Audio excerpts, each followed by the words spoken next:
the show BNCயின் Point of View. 2026 பிறந்துடுச்சு.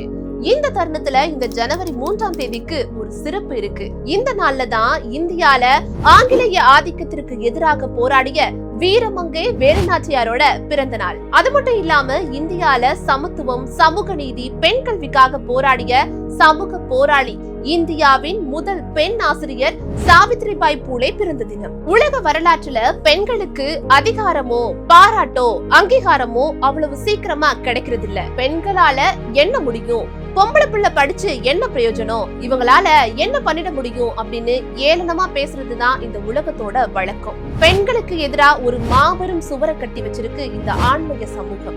இந்த சுவர்களை எல்லாம் உடைச்சு எரிஞ்சிட்டு வெளியே வந்து சாதித்தவர்கள் தான் மாபெரும் ஆளுமைகளா இருக்காங்க. இந்த சாதனைகள் எல்லாமே மாபெரும் போராட்டங்களாலதான் சாத்தியமாச்சு. அந்த போராட்டங்களுக்கெல்லாம் முன்னோடியா ஒவ்வொரு காலகட்டத்திலயும் ஒருத்தவங்க இருப்பாங்க. அப்படி ஒருத்தவங்க தான் வீரமங்கை வேலுநாச்சியார். 18ஆம் நூற்றாண்டுல இந்தியா ஆங்கிலேய ஆதிக்கத்துல இருந்தப்போ நாட்டின் விடுதலைக்காக மண்ணை காக்க வீரம் கொண்டு வாளெடுத்து போராடினவங்க தான் வேலுநாச்சியார். 19ஆம் நூற்றாண்டுல பெண்களுக்கும் பட்டியலின மக்களுக்கும் கல்வி மறுக்கப்பட்டிருந்த காலகட்டத்துல பெண் கல்விக்காக போராடினவங்க. ஒரு பெண் எப்படி டீச்சரா வேலை பார்க்கலாம், அதுவும் பட்டியலின மக்களுக்கு பாடம் சொல்லி தரதான்னு அவங்க மேல அவ்வளவு அட்டுழியத்தை பண்ணிட்டு இருந்தாங்க.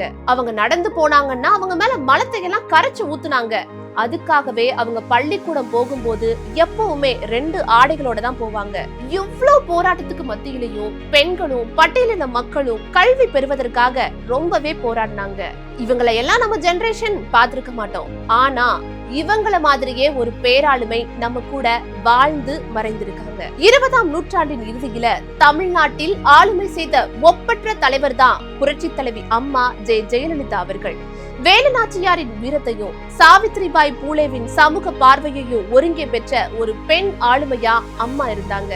ஒரு பெண்ணால ஆட்சி அதிகாரத்துல ரொம்ப நாள் நீடிக்க முடியாதுன்னு கொக்களிச்சிட்டு இருந்தப்போ தமிழ்நாட்டில் 5 முறை முதலமைச்சரா இருந்தாங்க. தொடர்ந்து 2 முறை ஆட்சியை பிடிச்சாங்க. தமிழ்நாட்டுல மட்டும் இல்லாம இந்தியாவிலேயே சக்தி வாய்ந்த ஆளுமை மிக்க தலைவரா இருந்தாங்க. ஆளுமை மட்டும் இல்லாம தமிழ்நாட்டின் வளர்ச்சிக்கு ஏராளமான சமூக நலத்திட்டங்களை கொண்டு வந்தாங்க புரட்சி தலைவி. வேலுநாச்சியார் போன்ற வீரமும் சாவித்ரிபாய் பூலே போன்ற சமூக நீதி பார்வையும் கொண்ட தாயுள்ளம் கொண்டவங்க தான் புரட்சி தலைவி அம்மா அவர்கள். இந்த நாள்ல அவங்க எல்லாரையுமே நம்ம நினைவு கூறுவோம். இந்த மாதிரியான நிறைய வரலாற்று தகவல்களை தெரிஞ்சுக்க BNCயுடன் எப்பொழுதும் இணைந்திருங்கள். நன்றி.